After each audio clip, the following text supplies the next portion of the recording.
अच्छा बगई साहब, आप इतने लंबे समय से कार्यकाल में हैं, ये हमेशा पुलिस और वकीलों की लड़ाई क्यों हो जाती है, और लड़ाई इतनी बड़ी हो जाती है कि डंडे चल जाते हैं? नहीं, डंडे भी चल जाते हैं, गोलियां चल जाती हैं, ये आगजनी हो बैर क्या जाती है है, आपसे? 30 हजारी में घटना हो जाती है, रोहिणी में घटना हो जाती है, बहुत बहुत भर बीभत्स घटनाएं हो जाती हैं। कारण है हम लोग नदी के दो किनारे हैं।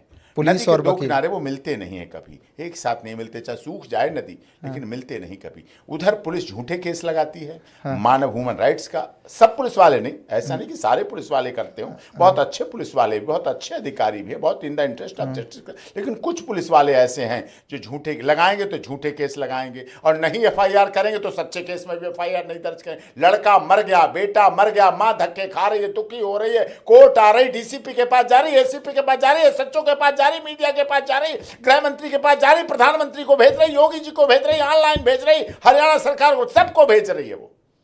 लेकिन उसके बच्चे को, मृत्यु को न्याय नहीं मिल पा रहा है, तब दुखी हो जाती है।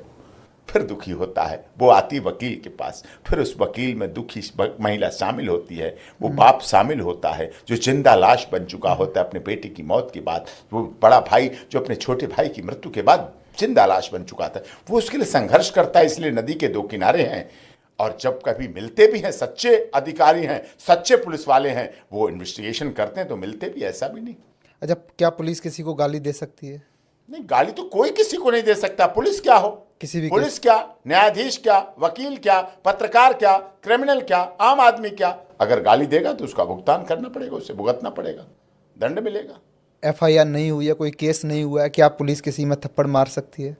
नहीं नहीं नहीं, थप्पड़ का कोई मतलब नहीं। थप्पड़ का क्या मतलब है, ये तो वायलेशन है, हिंसा है। हमारा देश महात्मा गांधी के सिद्धांतों पर चलता है, अहिंसावादी सिद्धांत पर चलते हैं। अगर कोई ऐसा करता है, पुलिस कर्मचारी अपने रोब में, अपने डंडे पर, अपने पुलिस की वर्दी पर, तो उसको दंड मिलेगा। और उसके लिए ऐसी आजकल तो हर जगह कैमरे हैं, आजकल तो मोबाइल है, सबसे अच्छा वीडियो बनाओ, सीडी बनाओ, सब कुछ बनाओ, उस पर कार्रवाई करो।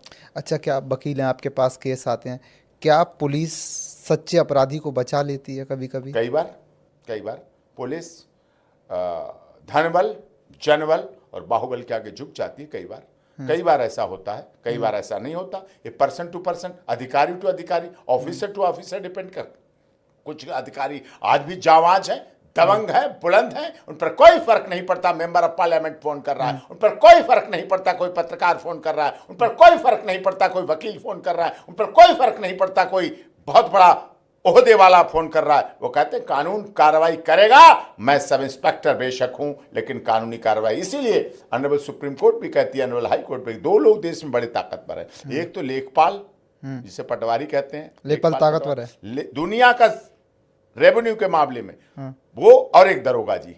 अच्छा। दरोगा जी और लेखपाल दो देश के बड़े ताकतवर लोग हैं, जिन लोगों की रिपोर्ट को कोई चैलेंज नहीं चैलेंज कर सकते हैं, लेकिन वो लास्ट तक मानी जाती है। दरोगा किसी को निकाल दे, एफआईआर कर दे तो कर दे, एफआईआर कर दे तो कर दे, बंद कर दे तो कर दे, हाई कोर्ट आओ, सुप्रीम कोर्ट आओ, एपी सिंह के पास आओ, बेल हो जाएगी, बेइज्जत बरी हो जाएगी, लेकिन इस सारे प्रोसेस में आपको 6 साल, 10 साल, 12 साल, 14 साल लगते। जाओ घूमते रहो, या घूमते रहो। लेखपाल लिख देगा, सुप्रीम कोर्ट तक आओ, एसएलपी लाओ, रिव्यू लाओ, क्यूरेटिव लाओ, सब कुछ लाओ, रेवेन्यू में जाओ, सब जगह जाओ, उसको भुगतना पड़ेगा। और इसीलिए इनमें भ्रष्टाचार भी है, ये भी सच्चाई है, कटु सत्य है, भ्रष्टाचार भी है।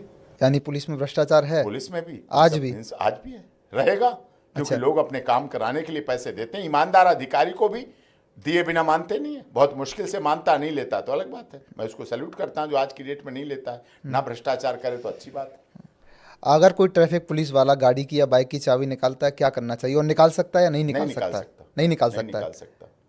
और निकाल ली तो क्या कर सकता है कोई आम इंसान? वीडियो बनाओ, हाँ। कमिश्नर को भेजो, हाँ, बिल्कुल गलत है, उसका नाम पूछो, अच्छा। उसका नंबर लो, उसकी फोटो खींचो।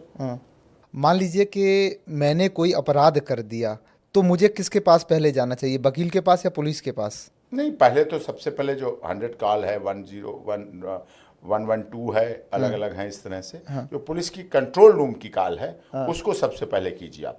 पुलिस प्रोटेक्शन मांगिए, वो कंट्रोल रूम निष्पक्ष है। पुलिस के खिलाफ भी आप शिकायत कर रहे हैं, वो भी रिकॉर्ड होगी। आप न्यायाधीश के खिलाफ शिकायत कर रहे हैं, वो भी रिकॉर्ड होगी, वो सब रिकॉर्ड होगी। किसी बड़े व्यक्ति के लिए कर रहे हो तब भी वो रिकॉर्ड होगी। जैसे कोर्ट में महिलाओं का पक्ष ज़्यादा लिया जाता है, क्या पुलिस प्रशासन में भी महिलाओं का पक्ष ज्यादा लिया जाता है पुरुषों की अपेक्षा। सबसे ज्यादा हर जगह कह दिया जाता है हम तो महिलाओं को सुनने के लिए बैठे हैं, पुरुष चाहे भागता रहे। तभी तो पुलिस वाले भी आत्महत्या कर रहे हैं ना महिलाओं से दुखी होके। इससे बड़ी, और डीजीपी कर्नाटक के डायरेक्टर जनरल ऑफ पुलिस, जो कर्नाटक प्रदेश का पुलिस का सबसे बड़ा आला अफसर है, उसको मार दिया गया, हत्या कर दी गई। हत्या, सोचिए आप, हत्या, पत्नी ने हत्या करा दी, पत्नी ने हत्या करा दी।